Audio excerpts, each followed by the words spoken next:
What's up everyone, my name is Josh and this is Josh Unboxed and welcome back to another episode. Today we're doing things a little different. No play, no cards to talk about, no news, no strategies, no discussion. From the looks of it, it looks like I'm doing a weekly pickups video, but instead I'm going to be doing a PSA submission preview. These are cards that I plan on submitting to PSA. Now I haven't decided yet on whether I'm going to do the value submission or if I'm going to do the regular submission, which is $50 a card. Some of these probably will fall underneath the regular and some of these will fall underneath the value because I have a whole bunch of other value submissions that I want to submit. But however, with the wait times at PSA, you have to ask yourself, is it worth waiting 9 months to get a card back? Because there's a lot of risk involved, especially if you're sending in young players, prospects, because 9 months is like an eternity, man. Anything can happen to those players and anything can happen to the value of these cards. However, even if you submit it through either Express or regular or Super Express, there's still an inherent risk as well in terms of what if the card doesn't grade a 10? What if the card doesn't even grade a 9?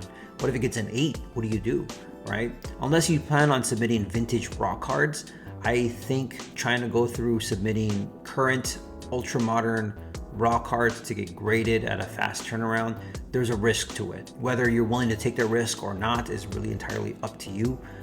With what's going on with PSA, I have a lot of thoughts on it, and I plan on doing a video talking about the PSA wait times and how it's impacting the current sports card market in terms of in my opinion and in my eyes of what I'm seeing. And I do want to try to dive into that a little bit, but I digress. This video is about a PSA submission preview, so let's go ahead and get on right to it. First two cards actually are these 1992-93 Fleer Shaquille O'Neals. These are pack pulled by me. Bought a box of these back in 2013. I ended up pulling, I think, 4 or 5 of these Shaqs, and I already have 2 of these submitted at PSA right now. I submitted it back in September underneath Economy before they suspended that service. So I'm waiting for a while. It's been a while. I think almost like 5 months. I don't know, 4 or 5 months. And but these cards, I'm hoping to get 9s on these. Like I said, I don't know if I'm going to submit it through value or through regular service and pay $50 a piece to get these graded. I have no idea yet, but these are 2 cards I know I do want to get graded. The next 6 cards are all the same card, and that is this #1 draft pick Shaquille O'Neal 92-93 Upper Deck rookie card. Now, if you've been watching my videos, I made a video about this card on how I felt that the PSA 9s were a little undervalued at the time in comparison to the PSA 10. I've been buying these cards up since September of last year, and I think from September to like December I've been buying these cards, and then I think I got these cards on an average of I think $15 a piece. Some of them are really good to get graded underneath the Express level. The other ones, I kind of have to look at them closely. 2 of them are good to be graded on the regular level, and the others I have to look closely to see if they fall into the regular service level or if they fall into the value service level. I think you can't go wrong with Shaq rookies. I think the value, it has increased on his rookie cards, but I think that if it dips, it won't go back to what it was before. Next up, 1996-97 Fleer Kobe Bryant rookie card. I submitted this card a few months ago, hoping to get a PSA 9 or 10.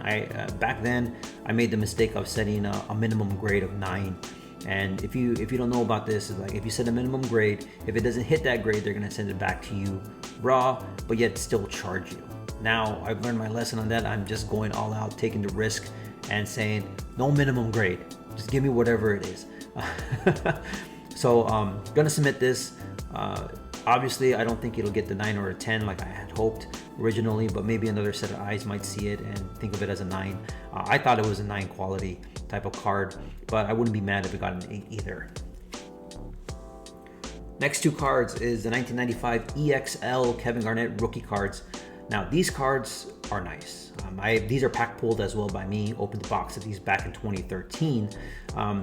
Very, really love this card. I got the black bordered one and the blue bordered one, which is the parallel. Now the problem with these cards is that they're a little off-centered based off the borders.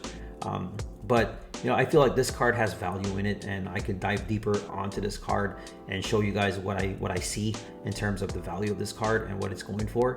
I think if you're looking into Kevin Garnett rookie cards, this is actually a good alternative Kevin Garnett rookie card. The lineage falls along the lines of the EX 2000, EX 2001s. Obviously, the E series started with Emotion in 1994, and then we got the EXL, and then we got the EX 2000, EX 2001, EX Century, so on and so forth. So yeah, I really like these Kevin Garnett cards because of how off-centered it is with the borders. I'm hoping for at least PSA 9s on those two. Next is another EX card. This is the EX 2001, 1998 Peyton Manning rookie card. I think I want to say I bought this back in October, or was it September or October? I can't remember right now. But I really love the look of this card. This is actually one of my favorite base cards. The problem with this card is that there's some kind of chipping here or some kind of defect or so right here on this edge, and I think when I was inspecting it, there's like some small light scratch on it, but you got to be careful because you got acetate on one side, you got foil on the other side, so it's kind of like a lose-lose situation, very condition sensitive. But I would be happy if this got an 8 because this is something that I do plan on keeping in the PC. Next here is a 1990 Fleer All-Stars Michael Jordan card. I figured might as well get this graded. It's a nice card. There's some issues with it. There's a printing dot there, and then there's also, it's a little off-centered. So, hopefully this gets an 8. I can't be mad at that. It's a nice Jordan card. Pack-pulled myself as well. So, one of the nicest base cards ever.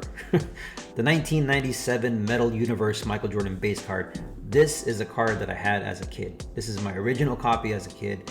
I got it from my parents' house. I think when I first jumped onto the hobby, when I went to visit my parents, I was like, please tell me you have my cards up here somewhere. And my dad was like, yeah, it's in the attic. So I went in there. I knew I had this in there. I was able to find it, and I was like, okay, all right, got it.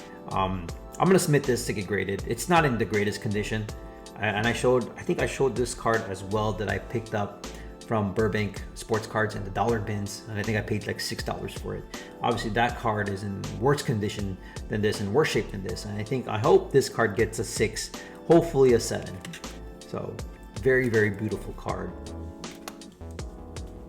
Next is a base card. 1998 Fleer Tradition Kobe Bryant. The significance of this card is Kobe and Jordan. Jordan going for the block. The thought process behind this is, if that Kobe and LeBron card is going for so much that tops, and obviously this card should have some value because it's Kobe and Jordan. And it's a young Kobe and a Jordan during his second three-peat run. This is a card I don't plan on keeping. This is actually a childhood card of mine as well. Condition is very, very good. Everything looks good on this one, but if it grades well, I do plan on moving this card just to help fund another purchase because I'm not totally in love with this card. I mean, I love Kobe, right? And it's cool that it's Jordan's on there, but the prices people are paying, I think this card people are paying a pretty hefty price as well. I think $20 for this card as a base. It's a base card, right? Even though it has Jordan and Kobe, that's pretty cool. But there may be some value with this card to a lot of people. Next is the Fernando Tatis Topps Chrome Sapphire. Tatis just signed a 14-year deal, $300 million plus, I think 330. So he's going to be with the Padres for quite some time. He's locked in. He's one of my favorite baseball players to collect for this modern era of baseball. As I always say, I think he's going to be the face of baseball going forward. Really love the kid. I have 2 of these cards already. I have 2 PSA 9s, so I'm hoping this gets a PSA 10. If it does, then those 9s are going to be on the move. If it gets a 9, then those other 2 9s are still going to be on the move. So, yeah, really hoping something good for that. And the last 2 cards are the 1996, I believe this is 96, or this is 97, EX 2000, Stardate 2000 Derek Jeter card. I did make a video about these cards, how I felt there's some value in these cards, but now the cards have kind of gone up in value a little bit. I got these cards for less than 10. I think this one was a little bit over 10 with shipping and taxes, but I got the other one for less than 10 for sure. So good value in these. Gonna submit these to get graded. Hoping for 8s at best. I know for sure these won't gem, just because there's some scratches. I think there's some surface issues with these cards. So I really hope and that we get an 8 on these cards, because I really love the look of this card. So 1 to keep, 1 to sell, depending on what the grades are. So there you have it. I hope you guys enjoyed. If you guys did, go ahead and hit the thumbs up button. If you haven't yet, please consider subscribing. I like doing videos on a daily basis. Today we're taking a little break and just showcasing the cards that I plan on submitting, because it's cool to see. I think it's nice for you guys to see what cards I'm planning on submitting. I already have a whole bunch of submissions sent through at PSA right now that I'm waiting to come back. My coworker and I just submitted a whole bunch of cards on the express service level, so some of those will be trickling in, and I do plan on doing reveals for all those cards for you guys here. So if you haven't yet, please consider subscribing. Thank you guys for watching, and I'll see you guys in the next video later.